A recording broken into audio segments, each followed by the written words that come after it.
Ah, Thanksgiving. That wonderful time of year when friends and family members you can't stand come over to eat your food and track mud and snow all over your new carpet. Oh, sure, you asked everyone to bring a dessert or side to complement the turkey and ham you slaved away all morning cooking, but they all showed up with those shitty $2 chemical discs Walmart dares to call cookies in the laziest attempts at remembering that the holiday is all about bringing people together for a meal. Now, I know what you're thinking. But Sugar Pants, why are you talking about Thanksgiving now instead of saving this movie for November? Because I hate the idea of giving the calendar power over my scheduling. You don't pay any of my fucking bills, so you don't get any say over my channel. You want to pick the movies, and when I do them, grab your fucking wallet. Bad enough that every time I look at your ass, I'm reminded of my own ticking mortality, but now I can only do Christmas-themed movies in the fourth quarter? You and your adorable paintings of birds can get the fuck out of here. Anywho, today's tasty treat is 1987's Blood Rage, a Thanksgiving-themed terror starring two tempestuous twins caught up in a little bit of minor mayhem that sends one to the loony bin. So what are we serving up for this celebration congregation? Let's get to that sleaze docket and see what's on the main course. We have 11 dead bodies, 17 cups blood, 6 naked breasts, 3 naked butts, 2 naked bajingos, repeated hatchet to the face, axe to the neck, machete to the neck, machete to the face, machete to the shoulder, 1 machete impalement, slow machete removal, fork to the neck, 1 gunshot to the chest, 1 gunshot to the face, 1 self-inflicted gunshot to the head, 1 handectomy, 1 torsoectomy, 1 hanging severed head, 1 split skull, Tom Peepery, 1 cat jump scare, 1 Yoda mask, tequila shot instructional, diving board heavy petting, and 5 cranberry sauce catchphrase utterances. Oh, the house that cried murder. Jacksonville, Florida! We begin at the drive-in. Vehicles rolling up, snacks being served. Hey, dude, you don't have to eat all the popcorn on the way back to the car. Oh, don't take the popcorn into the toilet with you. Piss first, then get your food. Skeevy popcorn fan finds an even skeevier Ted Raimi selling condoms at a premium. All sorts of heavy petting. You know, I wonder if there's a government statistic saying how many Americans were conceived at the drive-in. Because there sure were a lot of shitty movies in the 70s. I can't imagine that all of them were actually watched. Finally, we land on Maddie, a single mom out on a date with the kids in the back. Her greasy date tries getting busy, but she puts on the brakes until she sees her sons are fast asleep. The twins wake up and use the distraction as a chance to get away. The supervising adult having sex instead of watching the children. Where have I seen this before?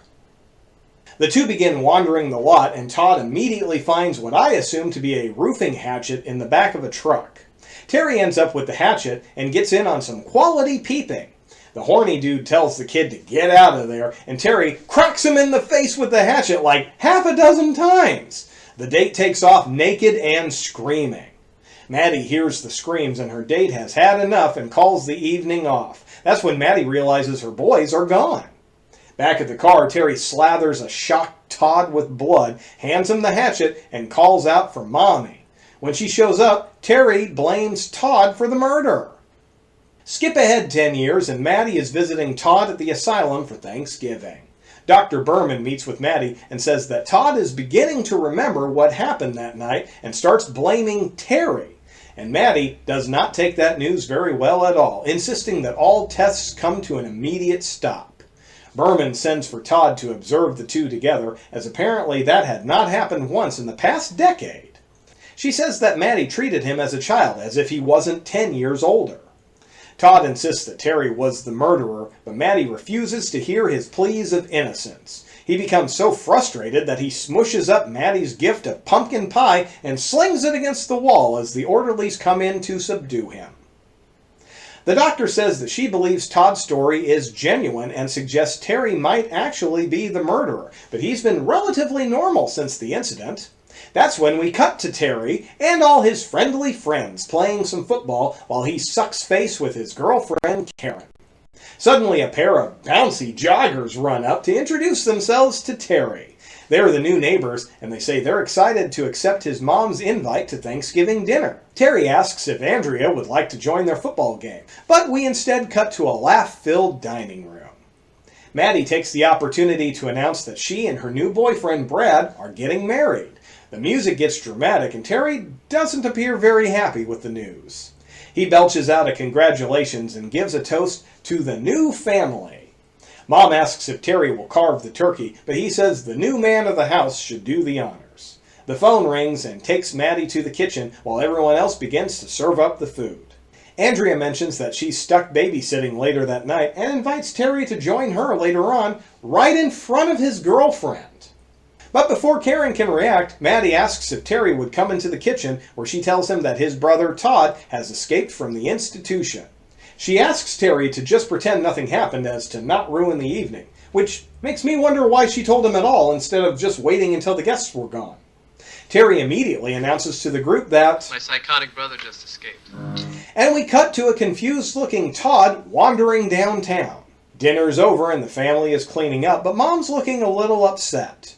Brad joins her in the bedroom and starts making out with her, and Terry gives a dirty look at the scene. Maddie says she's nervous about the situation and insists that she'll feel better if she does some housework. Brad assures her that Todd is just hiding out in a closet or something. Terry's getting all dolled up for his date with Andrea when the doorbell rings. Outside, a guy with a gun waits for Terry to answer and goes to shoot, thinking that it's Todd. Dr. Berman tells him to put the tranquilizer gun away, as this is Terry, not Todd. Brad says he'll go with the doc, and then he'll be at his office afterwards. Brad then tells Berman some locations they should search first: back patios and the hiking trail of the apartment complex he's manager of. He excuses himself to his office, and then the doc and her assistant split up. Brad calls Maddie from his office to assure her that everything will be okay. Unfortunately for him, Terry is sneaking up behind him with a rather large machete. Brad hangs up and retrieves a gun from his desk. Terry taps on the door, Brad spins around, and he loses a hand. Naturally, nobody in this apartment complex hears his screams. The assistant stops for a 420 break just as Terry pops up. He double checks that it is in fact Terry and can't get over how much the twins look alike. He offers him a hit and says that the doc told him that Todd really didn't kill anyone. Terry runs him through with the machete and says, Meanwhile, Mom is splayed in front of the refrigerator, stuffing her face with leftovers. And I only wish that my family Thanksgivings had this level of dignity and grace. Sorry, Mom. Love you. Dr. Berman is out on the trails when a bloody machete pops out from the shadows and charges for her. Mom's pouring a glass of wine and making a phone call, and then we cut to this.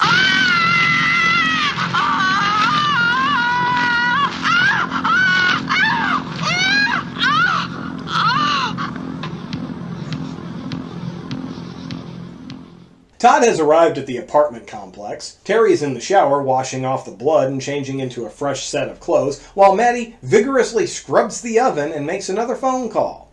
We cut to Brad in his office, who's clearly in no shape to answer the phone. Terry makes it to Andrea's babysitting gig, and she takes off her shirt, joining him on the couch. He then asks if there's anything good on TV.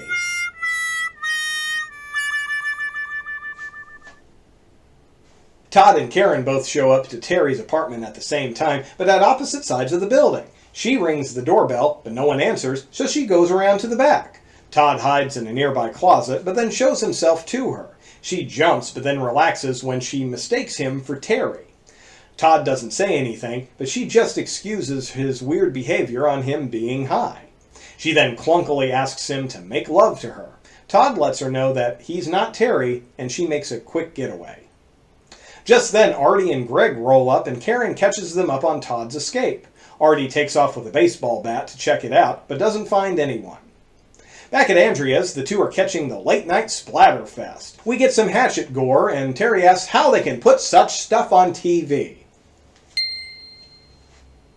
Andrea's tired of being ignored, so she turns off the TV and starts rubbing Terry's leg. He asks what she's doing, but the two are interrupted by Julie and her date, Mr. Rogers?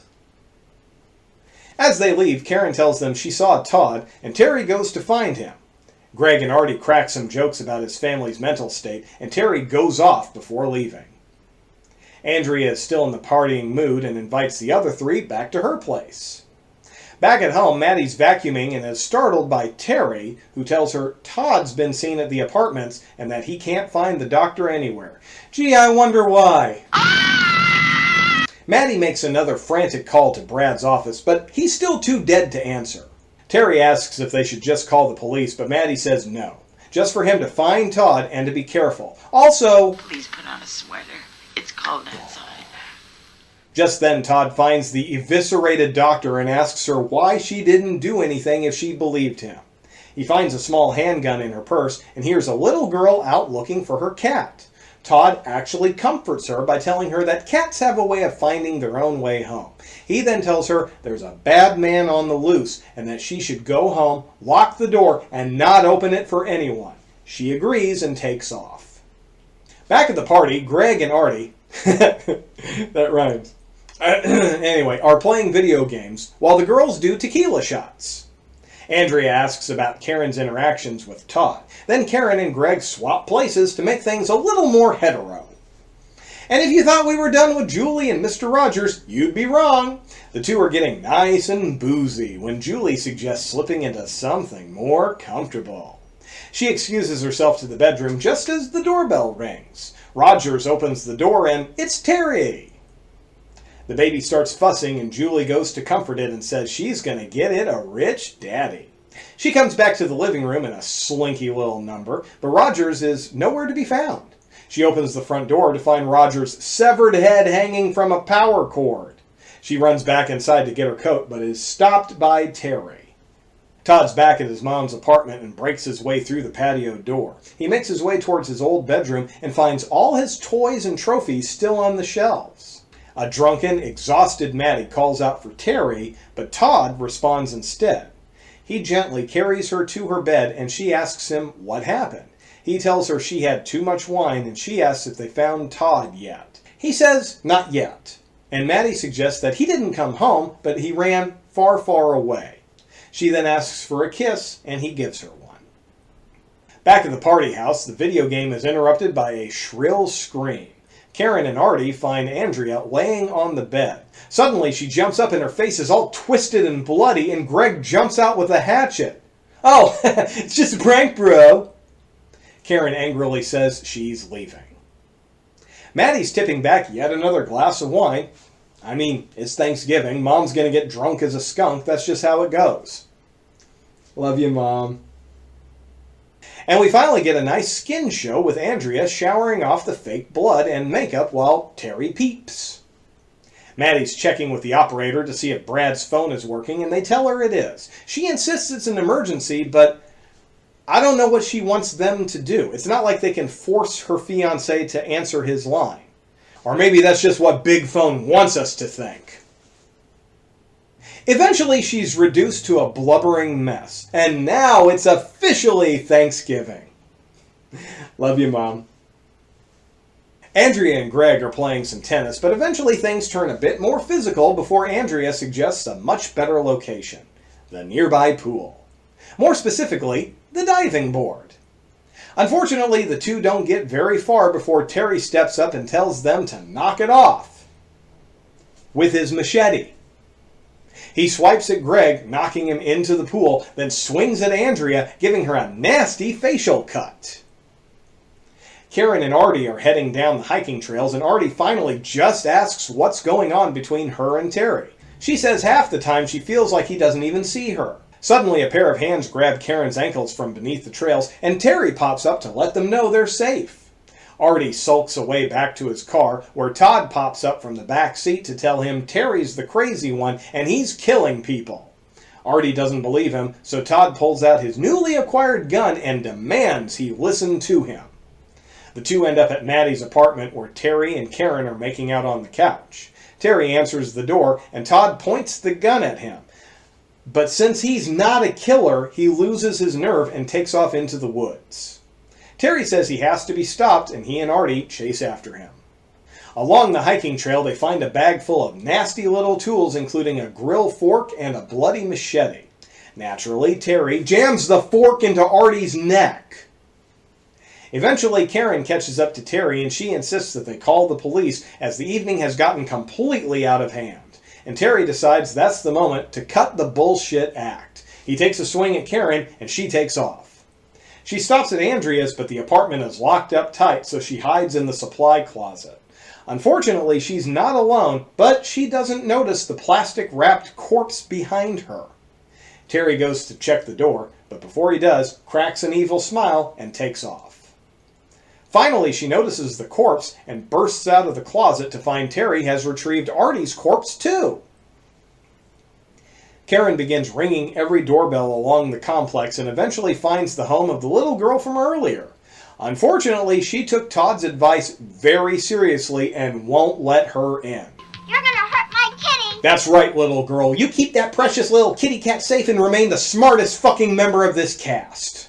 Finally, Karen finds an open patio door, and it just so happens to be Julie's apartment. The baby's crying in its crib, so she goes to check. Eventually, she finds Julie just as Terry shows up to retrieve his machete. Karen runs to the door, but Todd's already there, which scares her back inside the apartment. She grabs the phone from the baby's room, but Terry is right there. She punches him in the dick with the phone, grabs the baby, and takes off. Back at home, Maddie finally gives up on bothering the operator. You know, it probably would have been a lot quicker to just run down to Brad's office and check on him instead of frantically sobbing on the phone the whole fucking evening. She's gone back to cleaning up and finds Terry's blood-soaked clothes in the trash. Oh, now she's able to go to Brad's office, huh? She screams at him, telling him Todd's been killing again, unknowingly telling a corpse who's already well aware of the murder. She nudges him and he falls onto the desk, showing a split skull. Nice! Karen gets the baby to the pool house, but Terry's quick to catch up and bounces on the diving board for a bit. Karen runs to the locker room and hides the baby in some cabinets before finding Andrea and Greg's bloody corpses in the sauna. She hides in one of the stalls just as Terry comes in. He takes a quick piss, then leaves. Maddie's looking quite disheveled and finds Brad's gun. She vows that she's going to make everything all right and rests her head on his shoulder.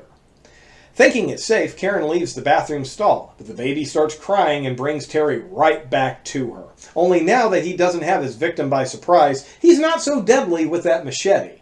She dodges his swing and runs outside.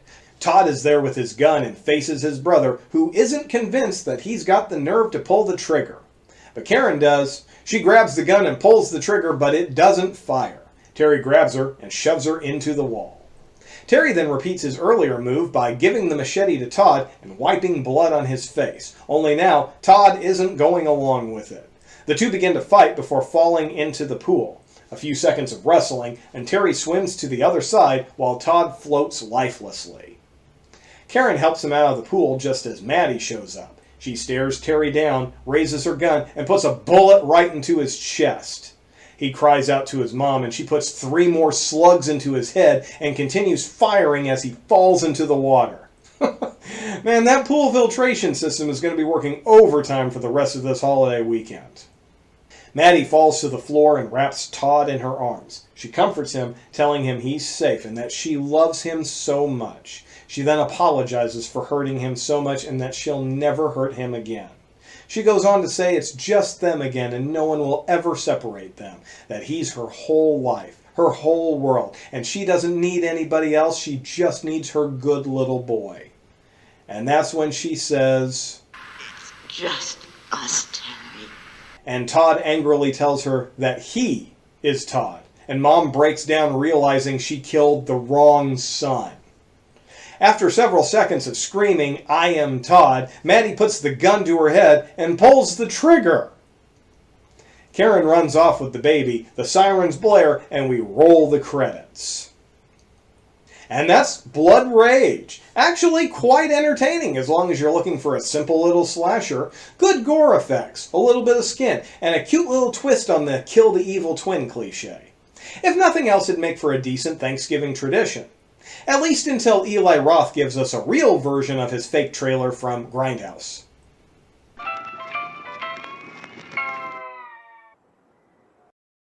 Louise Lasser played our mixed-up mommy Maddie, but she also played the mom in Frankenhooker, which I covered last year.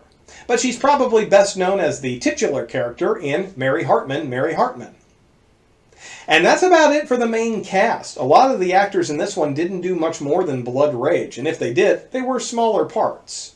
The most notable exception would be Ted Raimi, who played the skeevy condom salesman at the beginning of the movie. However, Mr. Rogers, or Bill as he was officially called in this one, was played by Ed French, who didn't have much of an acting career, but he has been much more successful in the world of makeup. Amityville 2, The Possession, Sleepaway Camp, Chud, The Stuff, Breeders, Necropolis, which I covered in year 1, Creepshow 2, 4 episodes of Tales from the Dark Side, Chopper Chicks in Zombie Town, Terminator 2, Judgment Day, Star Trek 6, The Undiscovered Country, Hellraiser Bloodline, White Chicks, Paul Blart Mall Cop, Dragon Ball Evolution, Terminator Salvation, Cooties, American Sniper, and Sinister 2, just to name a few of his 85 credits. And in another example of there are no small parts, the poor teenager who was just trying to get his dick wet and ended up without a face was played by Brad Leland, who has 92 acting credits to his name as of this recording, with more on the way. Some of his more recognizable titles include The Patriot, 7 episodes of Walker, Texas Ranger, 2003's The Texas Chainsaw Massacre, Friday Night Lights, Hancock, 1 episode of Parks and Recreation. If you had a gun mounted on the dashboard which automatically shot people trying to break into it, you would still have your car. 6 episodes of Veep, and Deepwater Horizon. So now that the holiday horror has been handled, it's time to say goodbye for now. But don't worry, kiddies, more salty sludge is on the way, because if there's one guarantee in this life, it's that there's no shortage of low-quality entertainment. So until I greet you next time, this is your old pal Sugar Pants. See you in your dreams.